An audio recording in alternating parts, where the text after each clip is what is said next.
Hey squad, and welcome back to my YouTube channel. I am Yuri Tachilo, and let's get started. Today we are breaking down the workshop, what it means, why it matters, the different types, and pitfalls to watch out for. A workshop is a facilitated, structured session where key stakeholders collaborate to achieve a specific objective. Unlike regular meetings, workshops are highly interactive, goal-oriented, carefully planned and facilitated. Workshops are a key facilitation technique used in processes such as requirements collection, risk identification, planning and estimation, problem solving and decision making.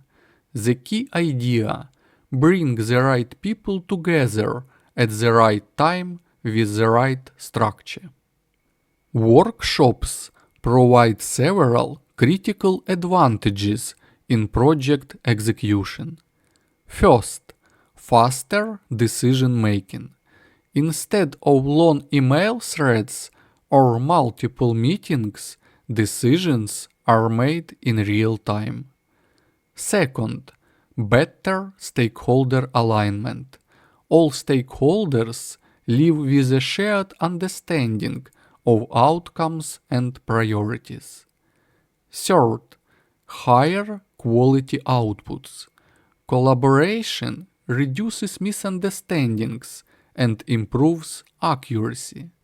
And finally, stronger engagement. Workshops directly support stakeholder engagement, scope definition, team collaboration. In real projects, workshops can take different forms depending on the objective. Let's take a look at some of them. Requirements workshops, used to define and validate business or technical requirements, typically conducted during scope definition.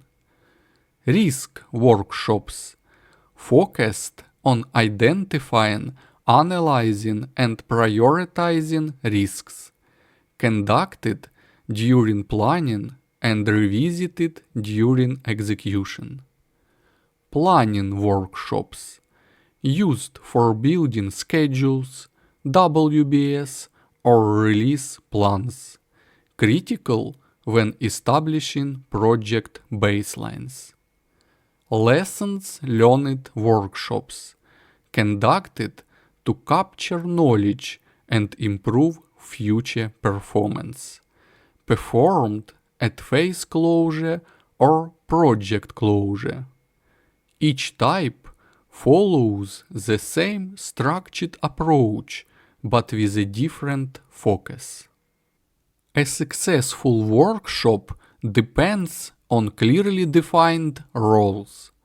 First, the facilitator guides the session, ensures structure, and manages time. Often, this is the project manager. The facilitator must remain neutral, focusing on the process, not influencing decisions.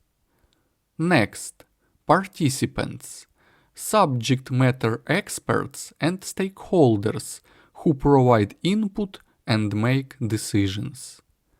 Following that, the scribe or recorder captures key outputs, decisions and action items. Finally, an optional role, the sponsor or decision maker, ensures that decisions can be finalized on the spot. Without clear roles, workshops quickly become unproductive discussions. Running an effective workshop can be simplified into three clear phases. First, before the workshop, define the objective clearly, select the right participants, only include people who provide input make decisions are directly impacted. Prepare a structured agenda. Second, during the workshop, facilitate the discussion actively. Apply techniques such as brainstorming, affinity diagrams, voting, or prioritization. Keep control of the session. Manage time strictly. Prevent side discussions. Ensure equal participation. Third, after the workshop, document outputs clearly, decisions, agreements, action items. Share results with stakeholders. Track follow-up actions. A workshop is not about discussion, it's about driving decisions. Common mistakes. No clear objective. Inviting too many participants. Lack of facilitation.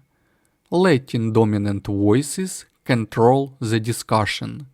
Not documenting outcomes. For example, inviting 15 people to a requirements workshop often leads to long discussions, but no decisions. The biggest mistake is treating a workshop like a regular meeting. Alright, that's all for today. Don't miss out, hit like and subscribe.